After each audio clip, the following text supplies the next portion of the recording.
Hello, everybody. It is Monday, June the 8th. I just finished watching the Premier's press briefing.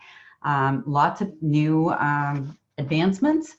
Friday, June the 12th at 12:01 a.m. The new rules around gatherings will move from 5 to 10 people.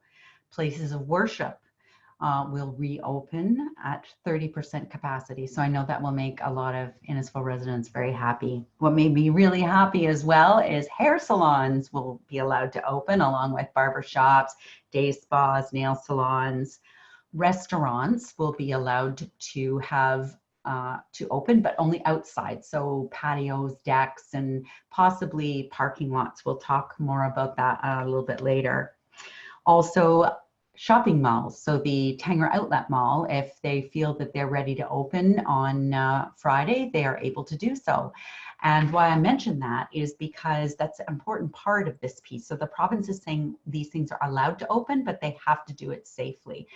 And they have to follow the guidance that's put out by the province. And we have to also do our due diligence and keep up with our physical distancing and our hand hygiene and wearing a non-surgical mask.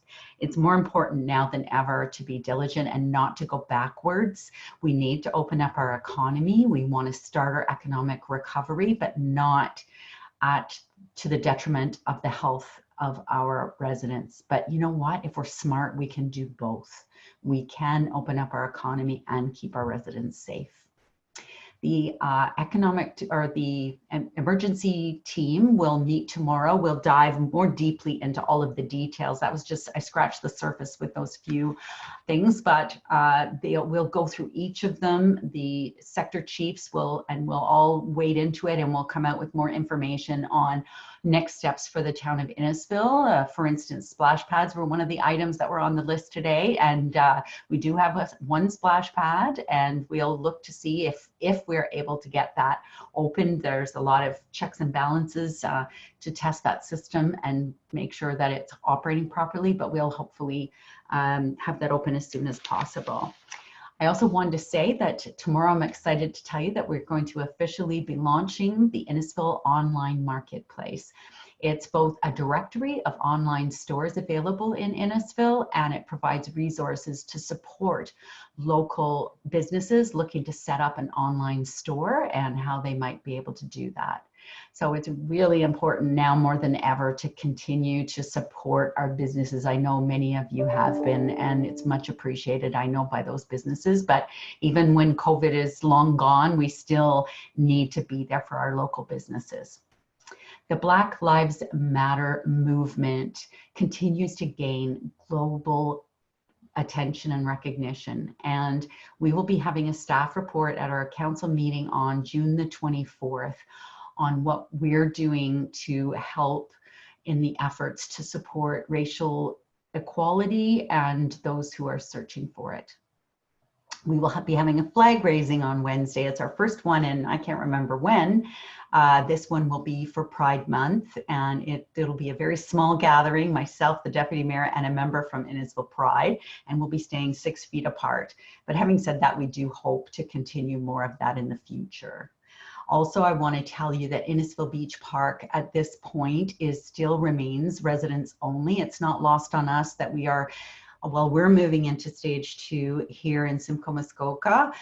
Many of our friends to the south, including York Region, so Newmarket, Aurora, are all going to remain in stage 1 for the time being. And we certainly need to be cognizant of the fact that they're very close neighbors, and we need to make sure that we do not do anything that will hasten the spread of COVID-19 here in Innisfil. So we'll be continuing with our enforcement on all of our road ends and our parking lots that we know sometimes get abused. I'm thinking of the one at 25th Side Road and Innisfil Beach Road. So we're working closely with the business owners in there and making sure that enforcement is there and available to them. The only other thing I wanted to talk about today really was the summer weather comes, our cooling centers are ready to be activated when required. We're only going to have 2 at this time. So at the Idea Lab and Library, both in Alcona and in Cookstown. So if you are lucky enough to have cooling available either in your own home or close to you, please leave these precious spaces that we have for those who truly need it, those of us that are most vulnerable and have no other place to go, because we will have limited space available. But we appreciate your support with that. So thank you, Innisfil. We'll talk more this week about all of these new things coming forward. Tomorrow we are going to talk to Councillor Donna Orsatti, who's on the library board, who's going to talk to us about how we're preparing to very slowly and cautiously open the Innisfil Idea Lab and Library. So until then, stay safe, be well, and we'll talk again tomorrow.